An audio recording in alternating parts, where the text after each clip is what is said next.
Hey there, subscribe to my channel, and also press this bell icon so you never miss any new updates, cause whenever we upload new video you will get a notification on your phone. The test is in 4-part, Part 1, Part 2, Part 3, and Part 4. Now look at Part 1.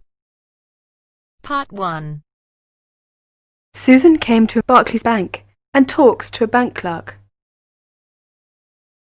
First, you have some time to look at questions 1 to 6.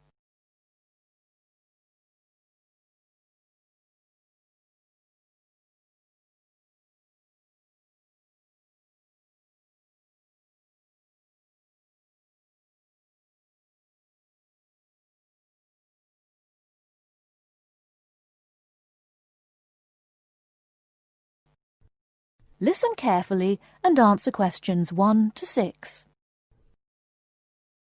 Good morning. What can I do for you?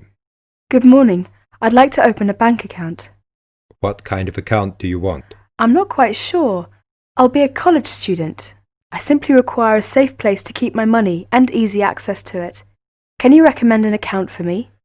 All right. Do you get a grant? No, I will be supporting myself. I see. You could open an instant account. What's an instant account? Basically, it's an interest account. It has all the usual current account facilities such as a cash card and a deposit book, except a checkbook, and pays competitive interest on your account when it's in credit. There are 2 levels of interest for this account. If your balance is up to £500, the interest is 5.25%. If your balance is 500 or over, it attracts an even higher rate of interest, which goes up to 7.25%. You will receive a cash card for our machines, so you can withdraw money with the card from any machines or any Barclays branches when the bank is closed. Oh, I see. How can I withdraw money if I have no checkbook? Well, you have to withdraw money either using your card or visiting your branch. I see. Before you hear the rest of the conversation, you have some time to look at questions 7 to 10.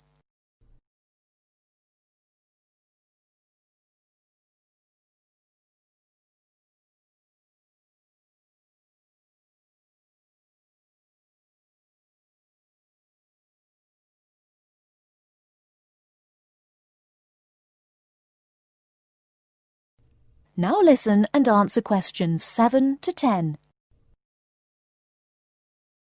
How can I find out how much money I have in my account? You can ask your branch and tell them how often you would like to receive your statement, which provides you with a permanent record of income and expenditure. It will show every transaction on your account and the balance remaining at the end of each day. You can also use your cash card to check your balance. That's fine. I think I'll open an instant account. That is the end of Part 1. You now have half a minute to check your answers.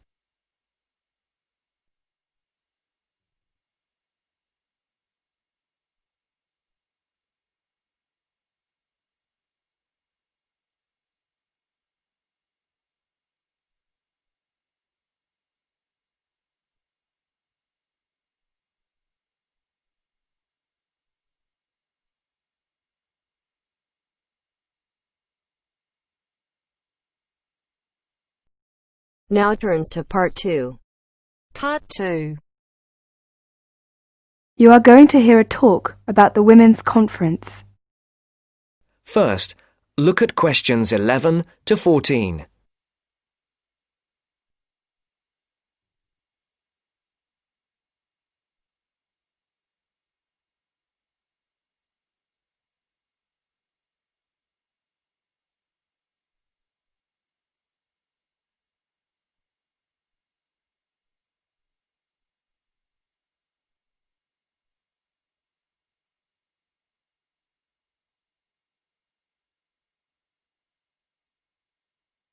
Listen carefully.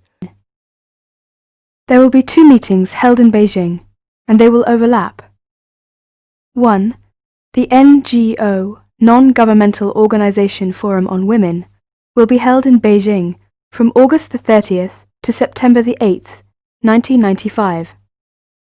The other one, The Fourth World Conference on Women, FWCW, of the United Nations, will be held in Beijing from September the 4th to the 15th, 1995. Why is the UN, United Nations, holding these meetings? The UN has noticed that discrimination against women has been increasing. The UN definition of discrimination, any distinction, exclusion, or restriction made on the basis of sex, which has the purpose of deciding or not allowing the full recognition of a woman on the basis of equality between male and female, human rights, freedom in political, economic, social, cultural, or other fields. Women are discriminated against in every country of the world. The UN has issued policies to deal with the discrimination. The UN has also placed the improvement of women's status position high on the global agenda. The world is getting smaller. We are becoming a global family that shares problems and difficulties. We can learn from one another, help one another, and share ideas and information. There have been 3 previous World Conferences on Women. First in Mexico City in 1975, second in Copenhagen in 1980, and third was in Nairobi in 1985. During the first conference held in Mexico City in 1975, which was during the International Women's Year, one outcome was the declaration by the UN General Assembly for Decade for Women, 1976 to 1985. In Copenhagen in 1980, the participants adopted a program of action for the second half of the UN Decade for Women. The 1985 Nairobi Conference was held at the end of the UN Decade for Women, and the results were published in a book called The Forward-Looking Strategies, which provided a framework for action at the international, national and regional levels of government and groups to promote greater equality and opportunities for women. The slogan for the UN Decade for Women was Equality, Development and Peace. This year, from the end of August until the middle of September, Beijing will hold 2 conferences. They are separate conferences, but related. The NGO Forum 95, from August the 30th to September the 8th, about 30,000 participants, both women and men, are expected to attend. It will be about women, their lives and their perspectives. This will provide women around the world with an opportunity to discuss and develop ideas, perspectives, plans and strategies, and share information to celebrate women's achievement and contributions in society, and to draw attention to and develop solutions to the discrimination facing women worldwide. Who can participate in the NGO Forum 95? Any individuals or groups who fill in an application form and send $50 to NGO Forum, New York, by April the 30th, 1995. Who will attend the 4th World Conference? Each member state of the UN will send an official delegation. There are 184 member states in the UN. Also, any person that represents an organization which has received accreditation. This had to be done by January the 13th, 1995. 6,000 people are expected to attend this conference. There has been over 3 years of preparations for this conference in Beijing, at the international, national and regional levels in all the participating countries. The preparation committee has organized all the issues into 10 categories. The conference in Beijing will discuss all these issues. At the end of the conference, the UN will issue a platform for action. The platform for action will address the following critical areas of concern. Now look at questions 15 to 20.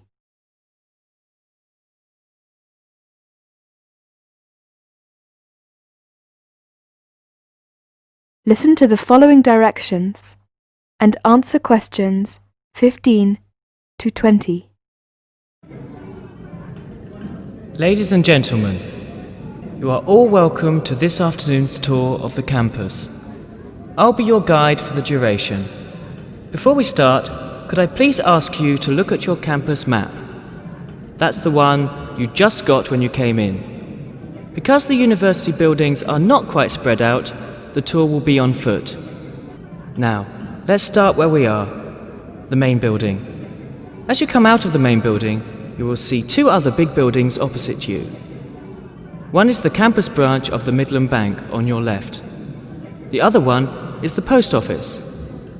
Then we will follow the Mary's Road until we come to the school lane. Here, on the opposite side of the road, you will see a huge white building directly on your left-hand corner. That would be the students' library. The student union is next to it, opposite the bank. Then we turn right and get into Candle Lane. There is a big shopping centre directly on the corner, and the science building is on the left-hand side. As we go down Candle Lane, past the shopping centre, we come to the school bookstore, which has a good reputation. All necessary course books can be bought there. Not the one next to the shopping centre, but the one after that, on the high street. Opposite the bookstore, there is the sports centre, which takes up the whole block between Mary's Road and Candle Lane on the high street. Finally, we circle back to the main building. The tour will last about an hour and a half. I hope you will enjoy this afternoon's tour. Oh, one more important note from Mr. Smith, your director. Please be back to this main building after the tour. There will be a reception at 5:30 in room 204 on the first floor in the lecture hall. You'll meet your teachers and staff there. All of you are welcome.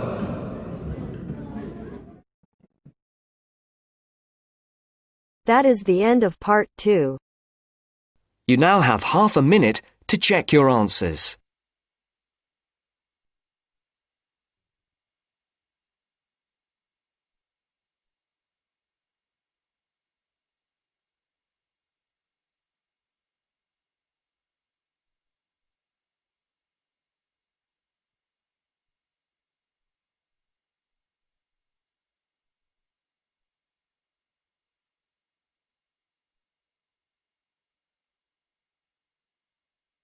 Now turns to part 3. Part 3. You will hear some students discussing an assignment. Listen carefully and answer questions 21 to 24.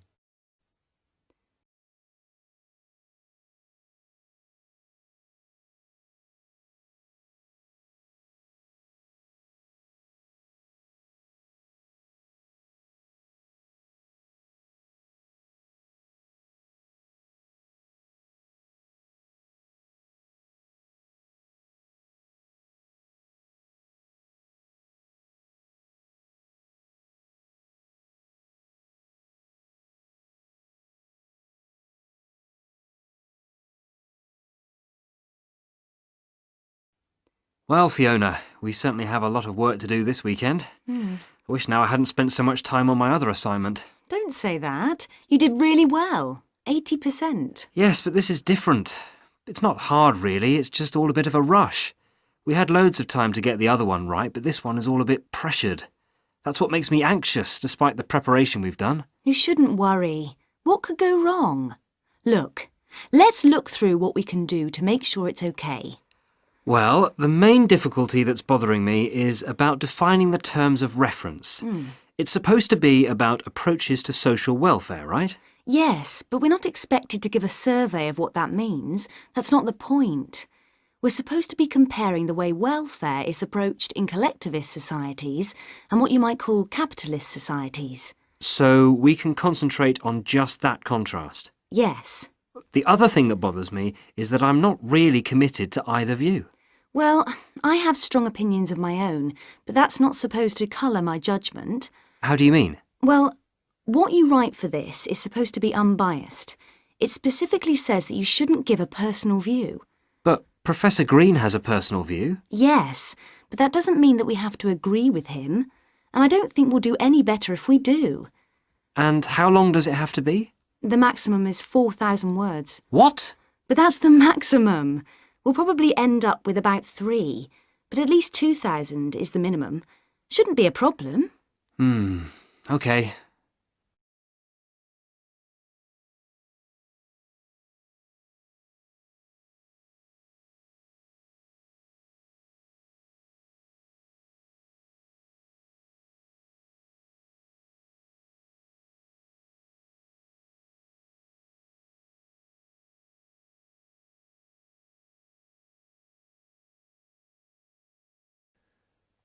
Now answer questions 25 to 30. Now, where can we get some information on all this? Well, we could ask Olive over there. Olive, you did this assignment last year, didn't you? Not this one exactly, but something similar. The most important thing is to get Professor Green's lectures on the welfare state. Is he good? Oh, very good. Didn't you know he was lecturing? No idea. Well, he is. He's at the Beckett building on Tuesdays. I think he's starting this week, so you'll be able to get the series of 6. He deals with the underlying philosophy as well as the economics of it all. It's at 10 a.m. I'd go myself, except that I have too much to do. And what about reading? I've got the reading list here. As usual, it has far more titles and references than we can possibly read in the time. I haven't even got a reading list. Where did you get that from, Mike? I got it at the welcome lecture. Oh, I wish I'd gone to that now. What you need above all is his own book called Welfare Economics. All the department know it and follow his approach. Oh, right. Good idea.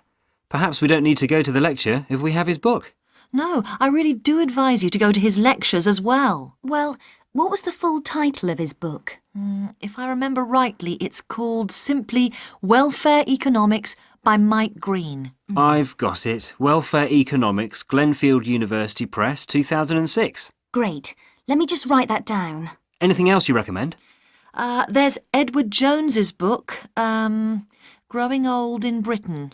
That's essential reading, but you have to be careful because it's a popular book by a journalist. Well, if it's popular, maybe we'll like it. Who publishes that? That's published by Rutland University Press in 2005. Well, that's very useful. I think it's Professor Green for us next. Right. That is the end of part 3. You now have half a minute to check your answers.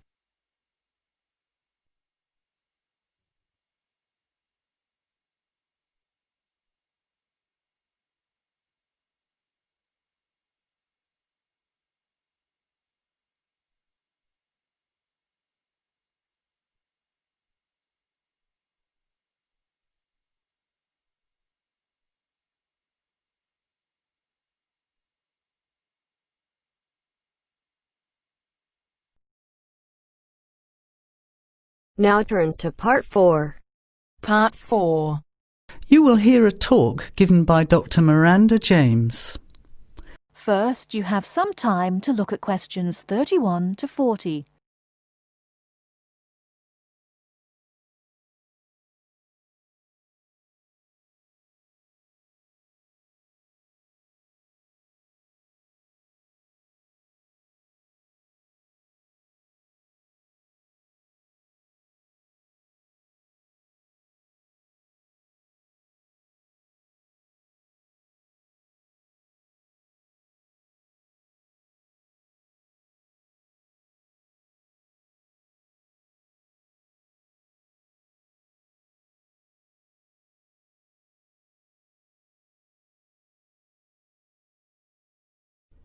Now listen carefully and answer questions 31 to 40. Good afternoon, everybody, and welcome to the first in a series of talks we have arranged for the Overseas Students Association this semester. Dr. James has very kindly agreed to speak to us today on the topic of public speaking, and judging from the large numbers of you here, it's clearly a subject of great interest and relevance. Dr. James. Hello. It's good to see so many of you here, and hopefully what I'm going to tell you will be useful to you both here at the university and in your future employment. Many people avoid speaking publicly, by which I mean in front of, say, 10 or more people. Not because they lack the ability, but mainly because they lack confidence, which is really only due to lack of practice. Today, as a consequence of the influence of television, audiences expect speakers to be relatively brief and to the point, in addition to being well-informed and interesting or entertaining. Probably the most important part of public speaking is what you do beforehand, by which I mean preparation. This includes practical details, such as knowing precisely what your topic is and exactly how long you are expected to talk for. You should also plan the content thoroughly. A good strategy is to write out the content as you intend to say it, and then make brief notes, preferably on small cards, which you use to talk from. This way you sound more natural. You incorporate pauses while you look at your notes, and you can then look at your audience while you are speaking. Never read your speech without looking at the audience. Eye contact is a very important part of communicating with an audience. So deliberately move your head and look around at your audience.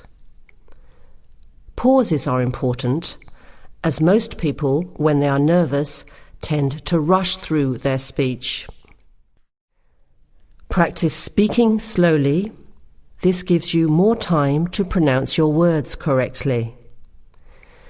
It's always easier for your audience to listen to someone whose speaking is clear and calmly paced, so that they can understand the ideas being explained.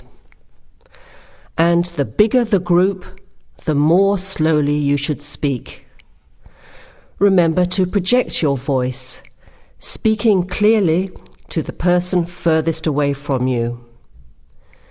It's a good idea to rehearse and record yourself. Pay attention to your intonation when you listen to yourself. It's even harder if you're speaking in a second language, I would imagine. But there's nothing worse than listening to a flat, monotonous voice. So try to vary your tone and rhythm.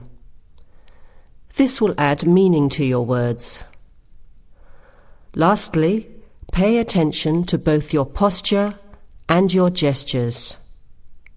A confident person stands or sits in a small group with their head up, chin out, and shoulders back.